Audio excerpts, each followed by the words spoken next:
اعوذ باللہ من الشیطان الرجیم بسم اللہ الرحمن الرحیم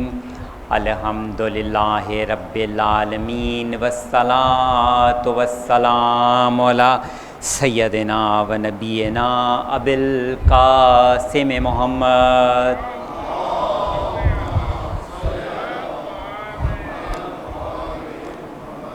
و اہل بیتہ الطیبین الطاہرین المعصومین الاجمعین اما بعد بسم اللہ الرحمن الرحیم قد جاءکم من اللہ نور و کتاب مبین صلوات۔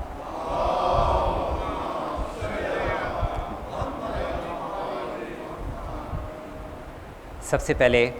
آپ تمام صاحبان سے یہ التماس کروں گا کہ بانیان مجلس نے جن مرحومین کی فاتحہ کے لیے التماس کی ہے، حاجی حسن علی ابن حاجی سلطان علی، حاجی سلطان علی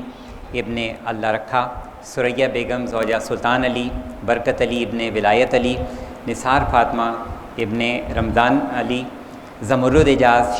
شرف علی، نسیم بیگم، زاہد علی، چمن علی، رونق علی،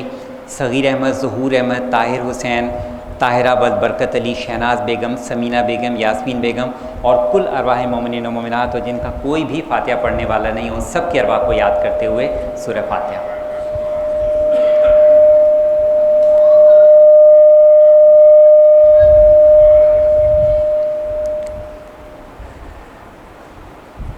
ایک مرتبہ امام زمانہ علیہ السلام کی ذات پر باواز بلند درود بھیجیے۔ صلی اللہ محمد۔ مومنین کرام، جانے پہچانے چہرے جو ہر سال اس فرش عزا پر موجود ہوا کرتے ہیں، اور ہم بارگاہ امام زمانہ علیہ السلام میں ہدیہ عقیدت پیش کرتے ہوئے امام رضا علیہ السلام کی چونکہ شہادت کی تاریخ ہے، اس مناسبت سے اور فضائل محمد و آل محمد کا تذکرہ کیا کرتے ہیں۔ میں نے آپ کے سامنے سرنامہ کلام میں قرآن مجید فرقان حمید کی جس آیہ مبارکہ کی تلاوت کرنے کا شرف حاصل کیا ہے اور بارگاہ امام زمانہ میں ہدیہ کے طور پر پیش کی ہے، وہ سورہ مبارکہ المائدہ آیت نمبر 15، مشہور و معروف قرآن مجید کا یہ سورہ اور مشہور و معروف آیہ مبارکہ، جس میں ارشاد رب العزت ہوا کہ خدا کی جانب سے تمہاری جانب نور اور روشن کتاب آ پہنچی ہے، ارشاد رب العزت ہے۔ اب اس آیہ مبارکہ میں خداوند عالم نے دو حقیقتوں کو رہتی دنیا تک انسانیت کے لیے اور جتنے بھی قرآن مجید پر غور و فکر کرنے والے ہیں ان کے لیے ایک لمحہ فکریہ اور غور و فکر کے لیے دو نکات خداوند عالم نے اس آیہ مبارکہ میں بیان فرمائے ہیں۔ ایک تو یہ کہ تمہاری جانب سے اللہ کی طرف سے نور اور دوسرے روشن کتاب، دو چیزوں کا بیان ہوا ہے، ایک اللہ کی جانب سے نور یعنی روشنی اور دوسرے روشن کتاب۔ ہم دونوں چیزوں کا تذکرہ کریں گے۔ سب سے پہلے نور کی بات ہوتی چلے، قرآن مجید فرقان حمید میں لفظ نور کا کثرت سے استعمال ہوا ہے، یعنی اتنی کثرت سے استعمال ہوا ہے کہ کم از کم 49 مقامات پر رب العزت نے لفظ نور کا استعمال فرمایا ہے، اور یہ نور اس قدر اہمیت کا حامل ہے کہ اس پر غور کرنا اور اس کے مختلف معنی اور مطالب پر غور کرنا، اور فرش عزا سے بہتر کوئی مقام نہیں کہ جہاں ہم اس بات پر غور کر سکیں کہ خداوند عالم نے نور کو کن کن معنی میں بیان فرمایا ہے۔ خداوند عالم نے ایک جانب تو آسمانوں اور زمین کے نور کو اپنی جانب منسوب کیا، یعنی اللہ نور السماوات والارض، یعنی اللہ آسمانوں اور زمین کا نور ہے،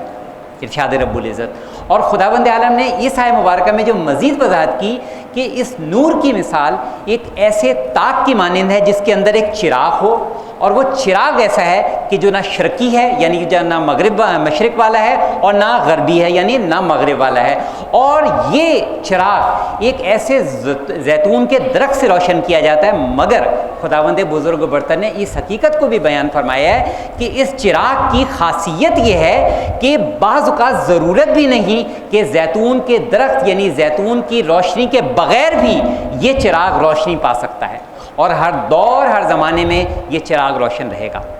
تو خداوند عالم نے سب سے پہلے نور کو اپنے معنیوں میں استعمال کیا، یعنی اللہ ہے جو آسمانوں اور زمین کا نور ہے۔ اور پھر اس آیت مبارکہ میں سورہ مبارکہ المائدہ کی 15 نمبر آیت میں خداوند عالم نے کیا ارشاد فرمایا کہ تمہاری جانب سے اللہ کا نور اور روشن کتاب آ چکی ہے۔ اب انسانیت رہتی دنیا تک محتاج ہے در محمد و آل محمد کے لیے۔ قرآن مجید کی ہر آیت مبارکہ کے لیے انسانیت محتاج ہے کہ در محمد و آل محمد، خانوادہ رسول، خانوادہ عصمت و طہارت، وہ بتلائیں گے کہ قرآن مجید کی کون سی آیت مبارکہ کس مقام پہ نازل ہوئی اور اس کے کیا معنی و مطالب ہیں۔ تو جب در محمد و آل محمد کی جانب مولا کے چاہنے والے نے باب الحوائج امام موسی کاظم علیہ السلام ہمارے 7ویں امام، درود بھیجیے گا۔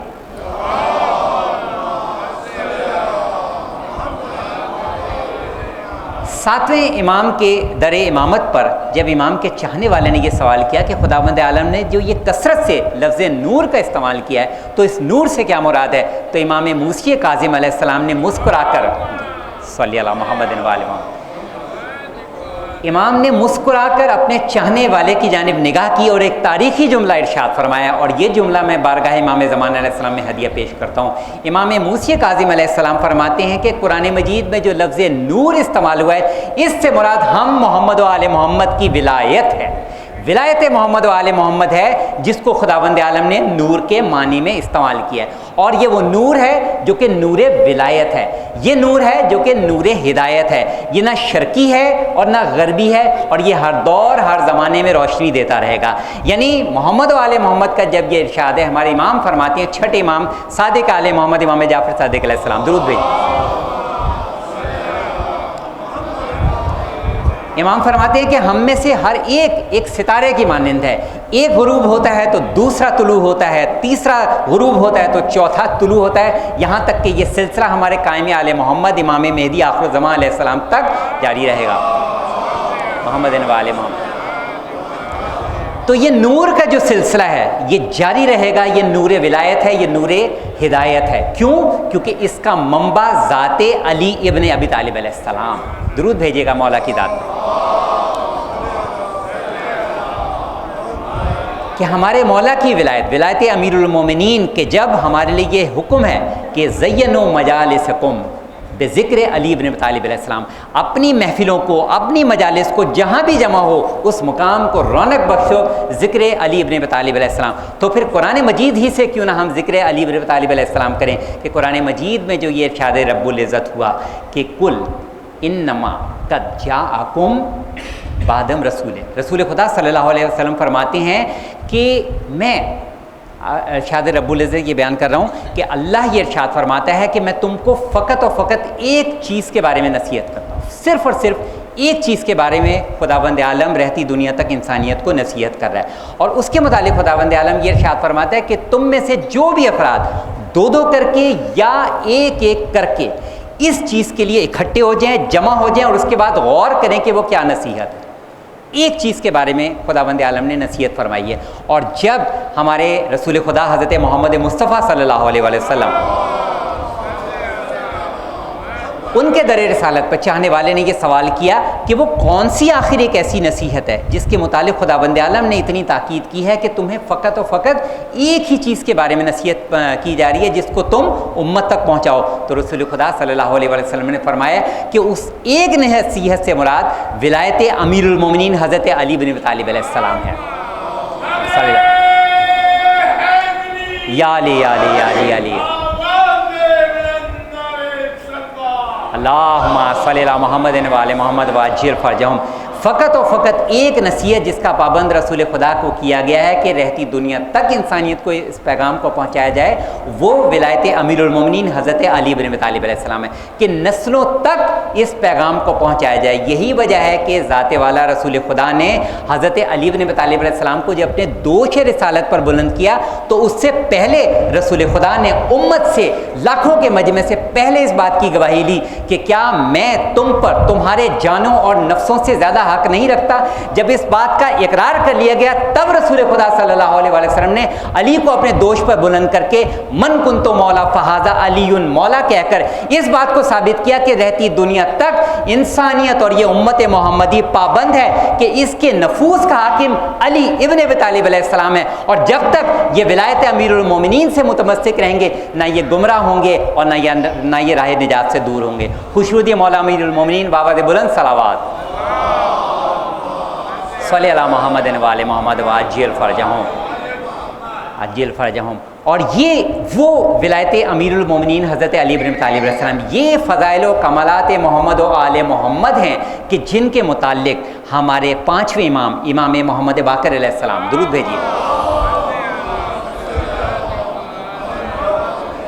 امام کے سامنے کسی چاہنے والے نے سوال کیا کہ جو یہ ارشاد رب العزت ہے سورہ مبارک والضحیٰ میں وَأَمَّا بِنِعْمَتِ رَبِّكَ فَحَدِّثْ، یعنی اپنے رب کی نعمتوں کو بیان کرو، تو امام سے پوچھا گیا ہم اپنے رب کی نعمتوں کو کس طرح سے بیان کریں؟ خدا کی نعمتیں تو اس قدر ہیں کہ وہ لامحدود ہیں، وہ لاشمار ہیں، کس طرح سے خدا کی ایک ایک ظاہری اور باطنی نعمت کو ذکر کیا جائے، اس کو یاد کیا جائے؟ تو امام نے چھوٹا سا اور آسان سا کلیہ بتلایا، اور یہ کلیہ، یہ قاعدہ میں امام زمانہ علیہ السلام کو ہدیہ کرتے ہوئے پیش کرتا ہوں کہ پانچویں امام فرماتے ہیں کہ اگر تم اللہ کی نعمتوں کو بیان کرنا چاہتے ہو تو تمہیں چاہیے فضائل محمد و آل محمد کو بیان کرو، یہی ہے جو کہ اللہ کی نعمتوں کا بیان ہے، چاہے وہ ظاہری ہوں چاہے باطنی ہوں۔ خوشنود محمد و آل محمد صلوات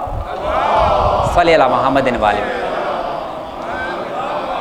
اللہ کی نعمتوں کو بیان کرنا ہے تو یہ فضائل و مناقب محمد و آل محمد ہیں جو کہ بیان کیے جائیں گے۔ اور آج چونکہ یہ فرش عزا مخصوص ہے امام علی بن موسی رضا علیہ السلام، خوشنودی امام رضا علیہ السلام، صلوات بھیجیے صلی اللہ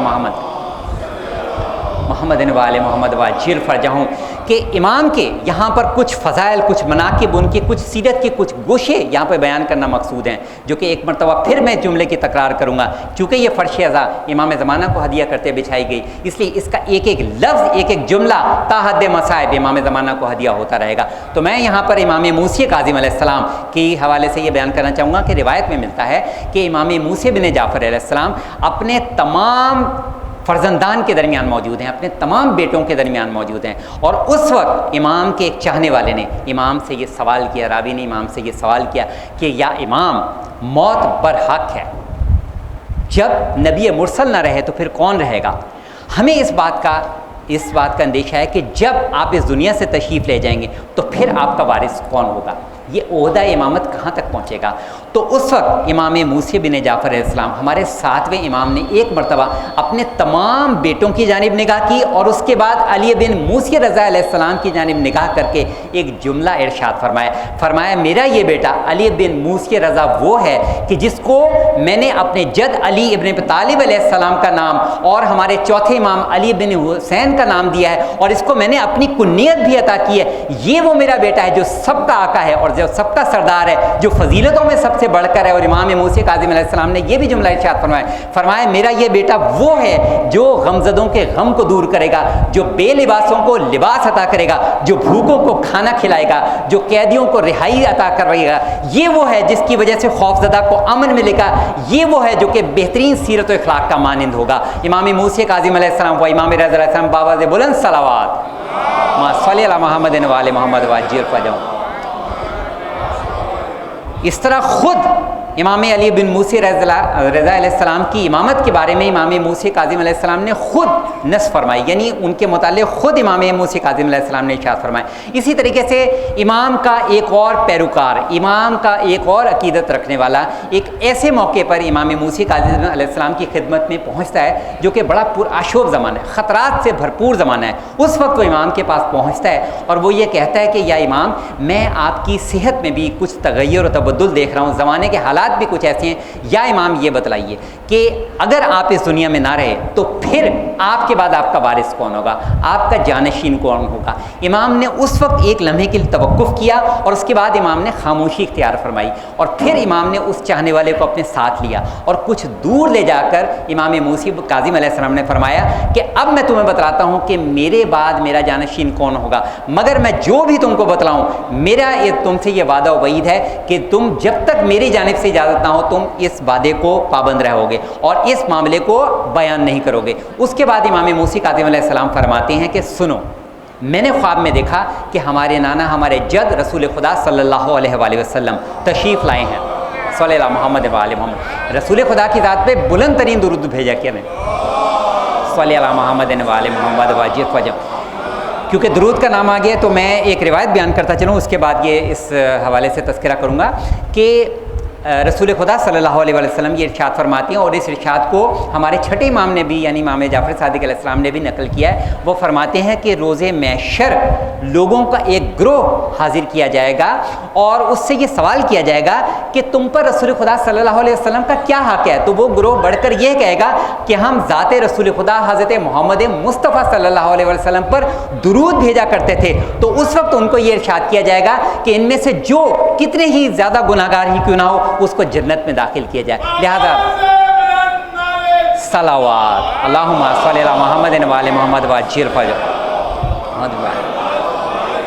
تو درود ہمیشہ دل کھول کر بیان کیا کریں، اور جب بھی درود کی صدائیں بلند کریں امام زمانہ کو ہدیہ ضرور پیش کیا کریں، کیونکہ ہمارے عزم ہے، یقین ہے کہ فرش عذاب پر امام زمانہ السلام ضرور تشریف فرما ہوتے ہیں، اور آج تو یقیناً ہوں گے کیونکہ وہ 8ویں امام کا پرسہ لینے کے لیے آئے ہیں اور 40 کا پرسہ لینے کے لیے آپ سب کی جانب سے۔ تو بارگاہ امام رضا علیہ السلام، بارگاہ امام زمانہ السلام میں بلند آواز میں درود بھیجیے گا، صلی محمد وآل محمد۔ امام فرماتے ہیں، امام موسی کاظم علیہ السلام فرماتے ہیں کہ میں نے خواب میں دیکھا کہ ہمارے جد رسول اللہ تشریف لائے ہیں اور ان کے ساتھ امیر المومنین حضرت علی ابن ابی طالب علیہ السلام بھی تھے۔ درود بھیجیے، صلی اللہ محمد وآل محمد واجب۔ رسول خدا اور امیر المومنین دونوں موجود ہیں، اور پھر وہ فرماتے ہیں ان کے ساتھ رسول خدا کا امامہ موجود ہے، رسول خدا کی تلوار موجود ہے، رسول خدا کا عصا موجود ہے، اور کتاب خدا موجود ہے، اور ایک انگوٹھی ہے جو اس کے ساتھ موجود ہے۔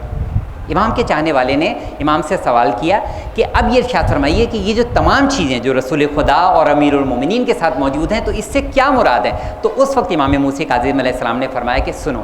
یہ جو امامہ ہے یہ رسول خدا صلی اللہ علیہ وسلم کی سلطنت کی عظمت کو ظاہر کر رہا ہے، یہ اللہ کی سلطنت کی عظمت کو ظاہر کر رہا ہے، اور یہ جو عصا ہے یہ اللہ کی قوت اور طاقت کو ظاہر کر رہا ہے، اور یہ جو تلوار ہے یہ اللہ کی ہیبت کو ظاہر کر رہی ہے، اور یہ جو انگوٹھی ہے اس سے مراد یہ ہے کہ یہ تمام چیزیں جن کے متعلق یہ امامہ، یہ عصا، یہ کتاب خدا جو خدا کی جانب سے نور ہے جو کہ روشنی ہے، ان سب کی ایک نشانی قرار دی گئی ہے جو کہ انگشتری رسول خدا صلی اللہ علیہ وسلم ہے۔ ان تمام چیزوں کے ساتھ جس وقت رسول خدا تشریف لائے ہیں تو اس وقت رسول خدا صلی اللہ علیہ وسلم نے خواب میں امام موسی کاظم علیہ السلام کو فرمایا کہ سنو، تمہارا جو یہ بیٹا علی ہے جس کا نام علی ابن ابی طالب علیہ السلام کے نام پر ہے اور علی بن حسین کے نام پر ہے، جس کی کنیت بھی وہی ہے جو کہ تمہاری کنیت ہے، یہ وہ ہے جس کے بعد عہدہ امامت تمہارا پہنچے گا،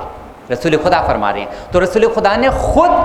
امام علی بن موسی رضا علیہ السلام کی امامت کے متعلق امام موسی کاظم علیہ السلام کو خواب میں نشاندہی فرمائی،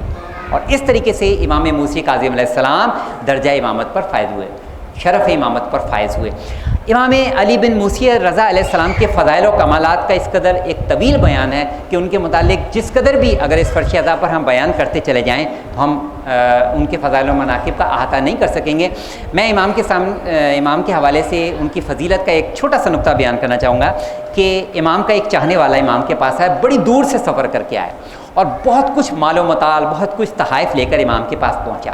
جب امام کے پاس پہنچا اور اس نے تمام تحفے تحائف جو بھی مال و متال لے کر آیا تھا امام کے سامنے جب اس نے پیش کیے تو امام نے ان تمام تحفوں کی جانب کسی قسم کی کوئی نظر نہیں کی، یعنی امام نے کوئی بھی توجہ نہیں کی اور بے توجہی امام رضا علیہ السلام نے فرمائی۔ امام کا چاہنے والا حیران ہوا کہ میں اتنے تحائف، اتنے قیمتی تحائف، اتنے مال و متال لے کر آیا مگر امام نے کوئی بھی توجہ نہیں کی۔ امام رضا علیہ السلام سے جب اس نے یہ سوال کیا کہ یا امام میں اتنی دور سے سفر کر کے اتنے قیمتی تحائف، اتنا مال و متال آپ کی خدمت میں لے کر آئے مگر آپ نے توجہ بھی نہیں فرمائی، تو اس وقت امام نے اپنے غلام کی جانب اشارہ کیا، اس کو کہا کہ پانی لے کر آؤ۔ وہ پانی اور تشت لے کر آیا۔ جیسے جیسے وہ امام رضا علیہ السلام کے حکم پر امام رضا علیہ السلام کا ہاتھ دھلانے لگا، چاہنے والوں نے دیکھا کہ جیسے جیسے وہ امام کے ہاتھ دھوتا جاتا تھا امام کی انگلیوں کے درمیان سے سونے کی ڈلیاں گرتی چلی جاتی تھیں، اور امام رضا علیہ السلام نے اس وقت چاہنے والے کو یہ مخاطب کر کے کہا کہ سنو، جس شخص کی جس کو اللہ کی جانب سے یہ شرف اور مقام اور مرتبہ ملا ہو کہ اس کے سامنے تو یہ دنیا کے مال و متاع تو کوئی حیثیت ہی نہیں رکھتے. ہاں مگر امام کے ایک اور چاہنے والے نے جب امام کے پاس پہنچا اور امام کو کہا کہ یا امام، میں یہ چاہتا ہوں کہ آپ مجھے اپنی شان و شوکت کے مطابق عطا فرمائیں. اب امام کی بارگاہ رب العزت میں جو عاجزی اور انکساری ہے، یعنی اتنی طاقتوں کے باوجود، اتنی عظمتوں کے باوجود امام رضا علیہ السلام رب العزت کی بارگاہ میں جو انکساری ہے اس کا عالم یہ دیکھیے کہ چاہنے والے نے کہا یا امام آپ اپنی شان کے مطابق عطا فرمائیں. تو امام نے فرمایا میں اس کی طاقت نہیں رکھتا. پھر اس نے کہا کہ یا امام میری شان و شوکت کے مطابق عطا فرمائیں. اب امام نے کہا کہ اب ہمارے پاس جو کچھ بھی موجود ہے، غلام کو حکم دیا گیا کہ تمام درہم و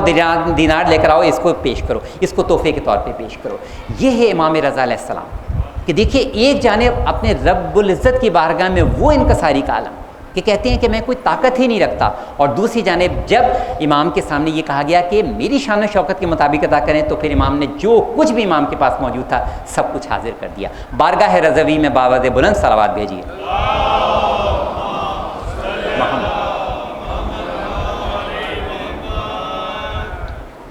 اسی طرح امام رضا علیہ السلام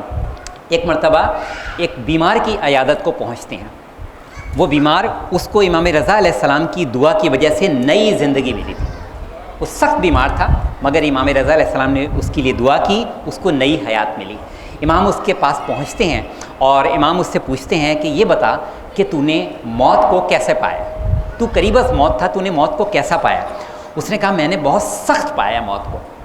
امام نے فرمایا تو نے ابھی موت کی فقط ایک جھلک دیکھی ہے، تو نے ابھی موت کا اصل منظر نہیں دیکھا. اور اس کے بعد امام نے ایک جملہ ارشاد فرمایا. امام نے فرمایا کہ موت کے لحاظ سے لوگ دو اقسام کے ہوا کرتے ہیں، یعنی بلحاظ موت بلحاظ مرگ لوگ دو طرح کے ہوتے ہیں. امام فرماتے ہیں ایک قسم کے وہ لوگ ہوتے ہیں کہ جو مر کے سکون پاتے ہیں، یعنی جب وہ دنیا سے جاتے ہیں سفر آخرت پر تو وہ سکون حاصل کرتے ہیں، اور دوسری طرف کے افراد وہ ہیں کہ جب وہ مر جاتے ہیں تو لوگ سکون پاتے ہیں. پھر امام نے اپنے چاہنے والے کی طرف منہ کیا اور ارشاد فرمایا کہ اگر تم چاہتے ہو کہ پہلے گروہ میں شامل ہو تو تمہیں چاہیے کہ اللہ کی، رسول کی اور ہم محمد و آل محمد کی ولایت کی تجدید کرو. اور پھر امام موسیٰ کاظم علیہ السلام، امام رضا علیہ السلام نے اس سے فرمایا کہ اب بتاؤ تم کیا منظر دیکھ رہے ہو؟ وہ یہ کہتا ہے کہ میں یہ منظر دیکھ رہا ہوں کہ فرشتے جوگ در جوگ یہاں پر موجود ہیں اور وہ آپ کی بارگاہ میں کھڑے ہوئے ہیں اور آپ کی اجازت کے منتظر ہیں کہ آپ ان کو اجازت دیں تو وہ تشریف فرما ہوں. امام رضا علیہ السلام نے فرشتوں کو بیٹھنے کا حکم جاری کیا، اور اس کے بعد امام رضا علیہ السلام نے اس اپنے چاہنے والے کو جو کہ سخت بیمار تھا اس سے کہا کہ پہلے خدا کی توحید کا اقرار کرو،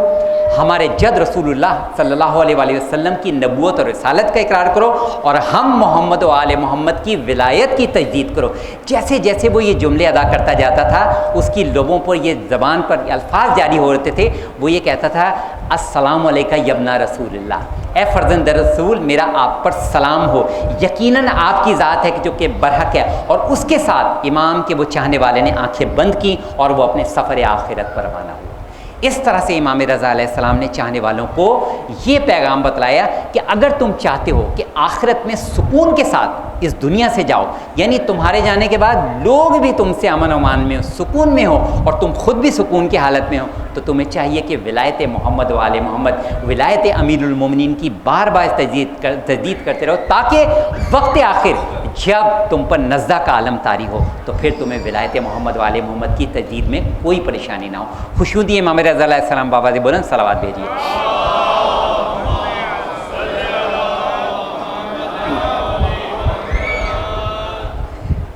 پانی پیتے ہوئے امام رضا علیہ السلام کا ایک اور ارشاد گرامی ذہن میں آیا کہ امام کے چاہنے والے نے پوچھا کہ یا امام زندگی کے لیے یہ پانی بہت اہم ہے اور روٹی کھانے کے لیے بہت اہم ہے، آپ یہ بتائیے. یہ امام رضا علیہ السلام سے یہ سوال ہوا کہ یہ پانی کا کیا مزہ ہے اور روٹی کا کیا مزہ ہے. اس وقت امام رضا علیہ السلام نے فرمایا، دو جملوں میں ارشاد فرمایا. امام فرماتے ہیں پانی وہ جس سے حیات کا مزہ ہے، جس سے تمہاری زندگی کا مزہ ہے، اور روٹی وہ ہے جس سے تمہاری زندگی گزارنے کا مزہ ہے. یہ امام رضا علیہ السلام نے پانی اور روٹی کے متعلق دو جملے میں ارشاد فرمایا کہ تمہاری حیات کا مزہ پانی ہے آب، اور تمہاری زندگی گزارنے کا لطف، تمہاری زندگی گزارنے کا مزہ یہ وہ روٹی ہے جس سے تم اپنے خورد و نوش حاصل کرتے ہو. خوشنودی امام رضا علیہ السلام بابا بلند صلوات صلی اللہ محمد اور یہی فضائل و کمالات امام رضا علیہ السلام ہیں جن کی گونج اس طرح سے جب امام رضا علیہ السلام نے اپنا سفر خراسان اختیار کیا تو آپ سوچئے کہ ایک ہی تو جملہ تھا جو امام رضا علیہ السلام نے نیشا پور میں کھڑے ہو کر ارشاد فرمایا تھا، جس نے اس وقت سلطنت کے در و دیوار کو ہلا کر رکھ دیا تھا، اور وہ کیا تھا کہ جب امام رضا علیہ السلام نے اپنے جد رسول اللہ کی حدیث کو نقل کیا کہ کلمہ لا الہ الا اللہ وہ مضبوط کہلائے کہ جو اس میں داخل ہو گیا وہ امان پا گیا۔ اس کے بعد امام کی سواری جب آگے بڑھتی ہے تو امام رکے اور ایک جملہ امام نے ارشاد فرمایا، وہ امام کا جملہ کہ انا من شروطہا، یعنی یہ کلمہ لا الہ الا اللہ کچھ شرائط و شروط کے ساتھ ہیں، اور ان میں سے ایک میں علی بن موسی رضی اللہ علیہ السلام ہوں۔ یہ امام کا وہ جملہ تھا جو ادھر خراسان تک پہنچا اور اس نے سلطنت کے در و دیوار کو ہلا کر رکھ دیا۔ اور پھر جب امام رضا علیہ السلام خراسان پہنچتے ہیں تو ابھی تو امام رضا علیہ السلام نے کوئی فضائل و کمالات کا اظہار ہی نہ کیا، چند ہی تو فضائل و کمالات تھے جو کہ امام رضا علیہ السلام نے اظہار کیے، یعنی وہ دربار میں وہ مناظرہ جس کے ذریعے دنیا بھر کے جتنے بھی ادیان کے جتنے بھی اسکالرز تھے، جتنے بھی علماء تھے، جتنے بھی بزرگ تھے، امام رضا علیہ السلام نے ان کے مناظروں کا جواب دیا۔ اور پھر وہ جو خطبہ جو امام رضا علیہ السلام عید کا خطبہ ارشاد کرنے کے لیے گئے مگر امام کو روک دیا گیا۔ سوچئے کہ اگر امام وہ خطبہ ارشاد فرماتے تو پھر سلطنت کا کیا حال ہوتا، اس وقت تخت و تاج کا کیا عالم ہوتا۔ یہ امام رضا علیہ السلام کے فضائل و کمالات ہی تھے جو کہ جیسے جیسے خراسان میں پھیلتے چلے جا رہے تھے اس قدر سلطنت پر امام رضا علیہ السلام کی ہیبت بڑھتی چلی جا رہی تھی۔ اور اسی کے بعد تو تھا کہ وہ سازشیں اور یورشیں شروع ہوئیں جو کہ امام رضا علیہ السلام کی شہادت پر جس کا اختتام ہوا۔ مگر امام رضا علیہ السلام نے خراسان پہنچ کر بھی اس چیز کو بیان کیا۔ وہ یہ فرماتے ہیں کہ ہمارے جد علی ابن ابی طالب علیہ السلام کی ولایت وہ قلعہ ہے کہ جو بھی شخص اس میں داخل ہو گیا وہ نجات پا گیا۔ اگر تم چاہتے ہو کہ ولایت علی ابن ابی طالب علیہ السلام سے متمسک رہ کے نجات حاصل کرو تو ہمارے جد علی ابن ابی طالب علیہ السلام کی ولایت کا اور فضائل علی ابن ابی طالب علیہ السلام کا بیان کرتے رہو۔ امام رضا علیہ السلام مولا متقیان علی ابن ابی طالب علیہ السلام بابا بلند صلوات صلی اللہ محمد وآل محمد واجب محمد وآل۔ مگر ہر دور میں ایک اور امام رضا علیہ السلام کا ارشاد گرامی ذہن میں آیا۔ امام فرماتے ہیں کہ ہمارے جد علی بن ابی طالب علیہ السلام نے کمیل سے یہ ارشاد فرمایا تھا کہ اے کمیل، کوئی ایک بھی علم ایسا نہیں ہے جو کہ میں نے ظاہر نہ کیا ہو، اور کوئی بھی اللہ کا ایک راز ایسا نہیں ہے جو کہ ہمارے قائم آل محمد امام زمان علیہ السلام ظاہر نہ فرمائیں گے۔ یعنی امام رضا علیہ السلام نے محمد وآل محمد، یعنی امام رضا علیہ السلام نے ولایت مولا متقیان کو ولایت امام زمانہ علیہ السلام سے متصل کیا کہ رہتی دنیا تک یہ پیغام باقی رہے، میرے جد رسول اللہ اور ذات علی بن طالب علیہ السلام کا یہ پیغام باقی رہے کہ اگر ولایت مولا متقیان کا تذکرہ ہو تو وہاں ولایت امام زمانہ علیہ السلام، امام زمانہ علیہ السلام کی معرفت کا بھی تذکرہ ہو، کیونکہ امام رضا علیہ السلام خود فرماتے ہیں کہ خدا نے جس قدر بھی خوبیاں اس زمین پر نازل کی ہیں ان تمام خوبیوں کو ایک چیز میں جمع کیا ہے، اور وہ ہم اہل بیت علیہ السلام کی معرفت ہے۔ تمام خوبیوں کا محور و مرکز معرفت اہل بیت، معرفت امام حق، یہ امام رضا علیہ السلام کا ارشاد ہے۔ اور امام نے اس معرفت کی کیسے پہچان کرائی کہ جب بھی امام رضا علیہ السلام کے سامنے امام زمانہ علیہ السلام کا نام گرامی آتا تھا، قائم آل محمد کا نام آتا تھا، تو امام رضا علیہ السلام اپنی جگہ سے بلند ہو جایا کرتے تھے اور امام زمانہ علیہ السلام کی تعظیم کا درس دیا کرتے تھے۔ رہتی دنیا تک اتنے صدیوں کے فاصلے سے امام رضا علیہ السلام کا یہ پیغام آج بھی گونج رہا ہے کہ جہاں بھی ہمارے فضائل و مناقب کا ذکر کرو، ہمارے علی بن ابی طالب علیہ السلام کے فضائل و مناقب کا ذکر کرو، تو وہیں امام زمانہ علیہ السلام کی فضائل سیرت اور ان کی سیرت کے وہ گوشے کہ جو کہ 1200 برس کی جو طولانی امام زمانہ علیہ السلام کی غیبت ہے اس پر محیط ہیں، اس کا تذکرہ کرو کہ اس غیبت کے زمانے میں امام زمانہ علیہ السلام نے کون کون سے دکھ اور درد اٹھائے ہیں، امام زمانہ علیہ السلام کی شب و روز کس طرح سے گزر رہے ہیں، اس کا تذکرہ اس فرش ادا پر بیان کرو۔ یعنی یہ فرش ادا وہ مقام ہے کہ جو کہ اللہ کی بہترین نعمتوں، چاہے وہ ظاہری ہوں اور چاہے وہ باطنی ہوں، ان کا بیان کا مرکز ہے۔ اور امام فرماتے ہیں کہ امام وہ ہوتا ہے کہ جو کہ اللہ کی ظاہری نعمت بھی ہے اور باطنی نعمت بھی ہے۔ اگر امام موجود ہو تو وہ اللہ کی ظاہری نعمت ہے، اگر امام موجود نہ ہو ظاہری طور پر تو پھر وہ اللہ کی باطنی نعمت ہے۔ تو پھر یہاں پر باطنی نعمت جو اللہ کی پس پردہ پس غیبت موجود ہے امام زمانہ علیہ السلام، ان کے فضائل و مناقب اور ان کی ہم سے جو توقعات ہیں وہ بھی یہاں پر بیان ہونا ضروری ہے۔ صلوات اللہم صلی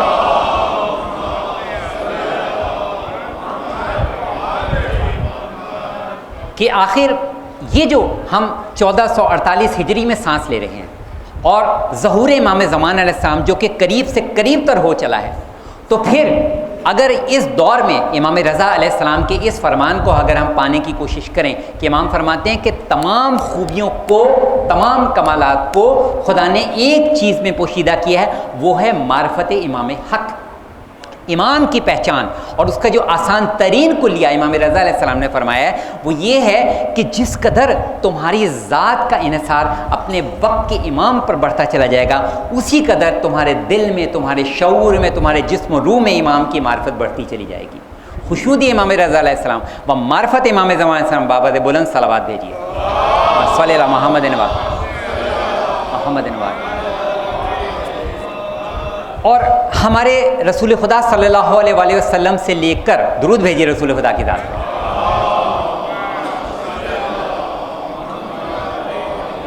رسول خدا سے لے کر خود قائم آل محمد امام زمانہ علیہ السلام کے ارشادات تک ہمارے ہر امام نے جا بجائے امام زمانہ علیہ السلام کے متعلق ارشادات فرمائے۔ خود رسول خدا صلی اللہ علیہ وسلم نے اگر یہ فرمایا کہ میرے 12 نقیب ہیں، میرے 12 اوصیاء ہیں، اور آخر میں امام زمانہ علیہ السلام کا ذکر کیا کہ پہلا وہ ہے جو کہ میرا چچا زاد ہے یعنی علی ابن ابی طالب، اور آخری وہ ہے جو کہ میرا فرزند قائم آل محمد امام مہدی آخر الزمان۔ تو رسول خدا صلی اللہ علیہ وسلم کے بعد امام علی علیہ السلام، پھر امام حسن مجتبی علیہ السلام، امام حسین سے لے کر امام زمانہ تک ہر امام نے امام وجود برحق کے متعلق ہماری نشاندہی فرمائی، ارشادات موجود ہیں۔ اب یہ ہمارا کام ہے کہ ان ارشادات کو اس فرش عزا پر یا فرش ولا پر جہاں بھی ہوں امام زمانہ سے متعلق ارشادات کو ڈھونڈ کر ان بچوں تک، ان جوانوں تک پہنچائیں اور بزرگوں سے دعائیں حاصل کریں۔ بزرگوں کے سامنے تو ہمیں ایک سبق کی دہرائی کرنا ہوتی ہے کیونکہ ان کی زندگیاں، زمانے اس سبق کو دہراتے ہوئے گزرے ہیں، مگر اس کے ساتھ ساتھ چونکہ فرش ادا پر ہر سال نئے آنے والے افراد ہیں تو ان بچوں کی ضرورت ہے کہ ہم ان کو بتلائیں کہ کس طرح سے مولا متقیان حضرت علی بن ابی طالب علیہ السلام نے، درود بھیجیے گا مولا کی ذات پر، کس طرح ہمارے مولا نے اپنے بیٹے حسین کی جانب نگاہ کر کے کہا کہ تمہارا نواں بیٹا ہوگا جو کہ ہمارا قائم آل محمد ہوگا، اور کس طرح سے امام حسین علیہ السلام نے فخر کیا کہ میرا نواں بیٹا وہ ہوگا جو زمین کو باطل سے پاک کرے گا اور پرچم اسلام کو سربلند کرے گا۔ اور اسی طریقے سے 7ویں امام، 8ویں امام، 9ویں امام، 10ویں امام، 11ویں امام، ہر امام نے اس بارے میں تذکرہ کیا کہ قائم آل محمد وہ ہیں جو کہ کلوں کو منہدم کرنے والے ہیں، وہ ہیں جو باطل کی بیخکنی کرنے والے ہیں، اور وہ ہیں جو کہ دنیا کو عدل و انصاف سے پر کرنے والے ہیں جیسے کہ دنیا ظلم و جور سے بھر چکی ہوگی۔ خوشنودی محمد وآل محمد صلوات صلی اللہ محمد وآل محمد واجر فجم۔ ایک مرتبہ پھر امام زمانہ کی ذات پہ بابا بلند درود بھیجیے، ایک مرتبہ پھر درود بھیجیے۔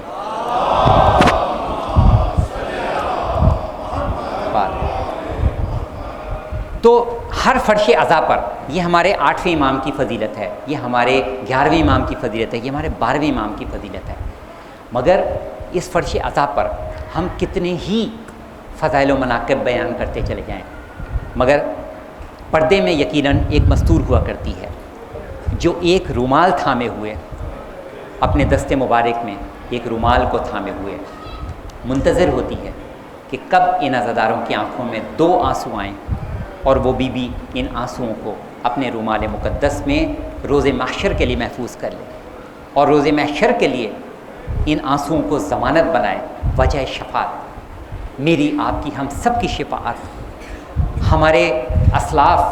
ہمارے بزرگان، ہمارے مرحومین جن کی زندگیاں وقت آخر تک ذکر حسین میں گزری، آنسو بہاتے گزری، ان کے آنسو بھی رومال سیدہ میں امانت ہیں، اور اس فرش عزا پر بھی آج بھی 8ویں امام کی بارگاہ میں ہمارے آنسوؤں کی منتظر ہے، اپنے لال حسین کے لیے آنسوؤں کی منتظر ہے۔ عزادارو، آج کی روز وہ کوہرام برپا تھا امام رضا علیہ السلام کے گھر میں جب امام رضا علیہ السلام کو زہر دیا گیا، اور امام رضا علیہ السلام کا جنازہ کس شان سے اٹھا تھا۔ خراسان کی تاریخ رہتی دنیا تک امام رضا علیہ السلام کے جنازے کی شاہد رہے گی، گواہ رہے گی، تاریخ عالم میں ایسا جنازے کی نظیر نہیں ملتی۔ مگر عزادارو، میں روح سیدہ سے ہاتھ جوڑ کر یہ کہوں گا کہ اے بی بی ذرا کربلا کے میدان میں آئیے، آپ کا وہ مایا جایا حسین جس کو آپ نے چکیاں پیس پیس کر پالا تھا۔ عزیزدارو، 40 کے دن ہیں، کروڑوں کی تعداد میں زائرین ابا عبداللہ الحسین اس وقت کربلا معلیٰ میں موجود ہیں، اور جناب زینب و کلثوم مخدرات عصمت کے اس وقت کی یاد کو تازہ کرنے کے لیے جب بیبیاں اسیران شام قید سے رہائی پا کر جب کربلا پہنچی تھی، عزیزدارو وہ منظر عجیب منظر تھا، چشم افلاک نے ایسا منظر نہ دیکھا ہوگا عزیزدارو، کہ ایک جانب رسول خدا صلی اللہ علیہ وآلہ وسلم کے بزرگ صحابی حضرت جابر بن عبداللہ انصاری، جن کی عمر 94 95 یا 96 برس کے قریب تھی، وہ اپنے غلام عطیہ کے ساتھ کربلا معلیٰ پر پہنچتے ہیں، اور دوسری جانب سے سید سجاد لٹے پٹے قافلے کو لے کر وہاں پر پہنچتے ہیں۔ اور عزیزدارو، اس کے بعد امام زمانہ علیہ السلام کی خدمت میں ہدیہ کرتے ہوئے یہ پرسے کے جملے پیش کر رہا ہوں کہ عزیزدارو وہ منظر کہ جب بی بی ایک ایک کر کے اپنے پیاروں کے لاشوں پر، ایک ایک کی قبروں پہ اپنے آپ کو گراتی تھی۔ عزیزدارو، زینب اپنے اون محمد کا پرسہ، علی اکبر، قاسم، اون محمد کا پرسہ، بیبیاں پرسہ لے رہی ہیں، جناب علی اصغر کا پرسہ جناب ام رباب لے رہی ہیں۔ عزیزدارو، اس میدان کربلا میں، اس اژدہام کے میدان میں ایک منظر اس کی نشاندہی کرنا چاہوں گا کہ عزیزدارو، جب سید سجاد امام زین العابدین علیہ السلام اور حضرت جابر بن عبداللہ انصاری کی کچھ گفتگو ہوئی، اور امام سجاد نے جب کربلا کے تمام واقعے کی روداد حضرت جابر بن عبداللہ انصاری کو سنائی، تو عزیزدارو ایک وہ منظر تھا کہ حضرت جابر نے اپنے آپ کو قبر حسین پر گرا دیا، اور اس طرح سے پھوٹ پھوٹ کر حضرت جابر رونے لگے جس طرح سے کوئی بچہ رویا کرتا ہے۔ عزیزدارو، حضرت جابر کو حسین کا بچپنا یاد آ گیا۔ عزیزدارو، تھوڑا سا وقت اور گزرنا تھا، یہ قافلہ، یہ لٹا پٹا قافلہ مدینے واپس پہنچا۔ بانیان مجلس نے مجھے کہا ہے کہ کچھ واقعہ، کچھ احوال اس منظر کی حوالے سے بھی بیان کیا جائے کہ جب یہ قافلہ واپس پہنچا، جب یہ قافلہ مدینے پہنچا تو کچھ اس کا بھی احوال بیان کیا جائے۔ عزیزدارو، جب یہ قافلہ پہنچا ہے نا، تو بشیر نے جب منادی کی ہے کہ اے مدینے کے رہنے والوں، یہ مدینہ اب رہنے کی جگہ نہیں رہی، حسین قتل ہو چکے، لاشیں پامال ہو چکے، بیویوں کو اسیر کیا جا چکا، سروں کی تشہیر کی جا چکی۔ عزیزدارو، جب بشیر نے یہ ندا کرنی شروع کی تو جناب محمد حنفیہ نے جب یہ آواز سنی ہے تو اس وقت سید سجاد تک حضرت محمد حنفیہ پہنچتے ہیں اور ایک جملہ کہتے ہیں، یہ بتاؤ کہ حسین کا کیا ہوا، عباس کا کیا ہوا۔ عزیزدارو، جب سید سجاد نے حسین کی شہادت، عباس کے کٹے ہوئے بازوؤں کا احوال سنایا، عزیزدارو محمد حنفیہ اس منظر کی تاب نہ لا سکے، بے ہوش ہو گئے، پھر ہوش میں آئے، سید سجاد نے پھر بیان کیا، حضرت محمد بن حنفیہ اس واقعے پر گریہ کرتے رہے، مگر عزیزدارو چشم میں افلاک نے ایک اور بھی منظر دیکھا، جب مادر ابو الفضل جناب البنین نے یہ شور و گریہ سنا تو بشیر تک پہنچی اور یہ جملہ ارشاد کیا،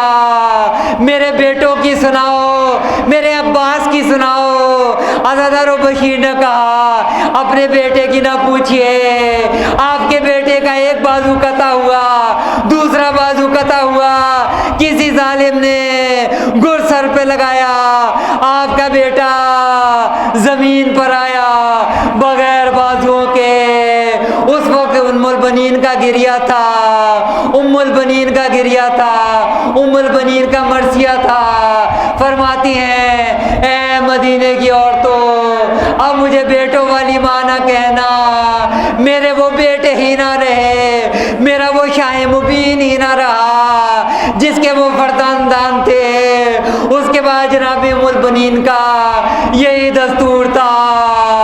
روز جنت البقیہ میں جاتی تھی، کبھی اپنے عباس کا تذکرہ کرتی تھی، کبھی حسین کا تذکرہ کرتی تھی۔ جناب ام البنین کا گریہ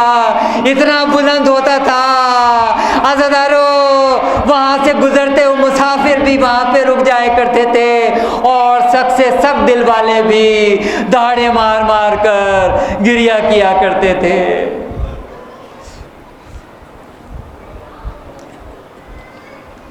اللہ لعنت اللہ علی القوم الظالمین۔ مولا کے عزاداروں، آپ سب نے مل کر 8ویں امام کا پرسہ دیا، کربلا کے شہیدوں کا پرسہ دیا، اسیران شام کا پرسہ دیا۔ میری یہ دعا ہے کہ خداوند عالم اس فرش عذاب پر جتنے بھی موجود ہیں،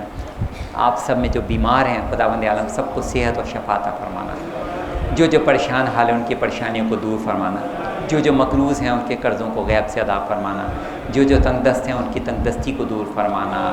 جو دنیا اور آخرت کے حوالے سے جو حاجتیں لیے بیٹھے ہیں سب کی حاجتوں کو پورا فرمانا۔ خداوند عالم ہمارے جوانوں کو سلامت رکھنا، ان کو اپنے والدین اپنے بزرگوں کا تعظیم کرنے والا بنا۔ بارالہ جو ہمارے بزرگان موجود ہیں ان کو طول عمر طول حیات عطا فرمانا۔ خداوند عالم ہم سب کو تہذیب محمد و آل محمد کا پیروکار بنا۔ خداوند عالم ہم سب کو معرفت محمد و آل محمد، معرفت امام زمانہ علیہ السلام سے سرشار فرما۔ خداوند عالم ہم سب کو اپنی زندگی کے ہر لمحے کو ہدیہ امام زمانہ علیہ السلام پیش کرنے کی توفیق عطا فرمانا۔ خداوند عالم ہم سب کو بہتر سے بہترین انداز میں امام زمانہ علیہ السلام کے ظہور کے زمانے میں داخل ہونے کی توفیق عطا فرمانا۔ خداوند عالم امام زمانہ کو ہم سے راضی فرمانا۔ خداوند عالم سے یہ دعا ہے کہ امام زمانہ کے ظہور میں تاجیل فرمانا، ہمیں وہ حسین و زمین زمانہ دکھانا جب امام زمانہ کا ظہور ہو، و بہرحال ہم سب کو اپنے وقت کے امام کے اوان و انصار میں شمار فرمانا۔ اور ایک دعا ہے کہ خداوند عالم ہم سب کا خاتمہ بالخیر فرمانا۔ بحق زہرا و ابیہا و بالہا و بنیہا ربنا تقبل منا انک انت السمیع العلیم۔ اللہم صلی علی محمد و آل محمد و عجل فرجہ۔ ماتم حسین۔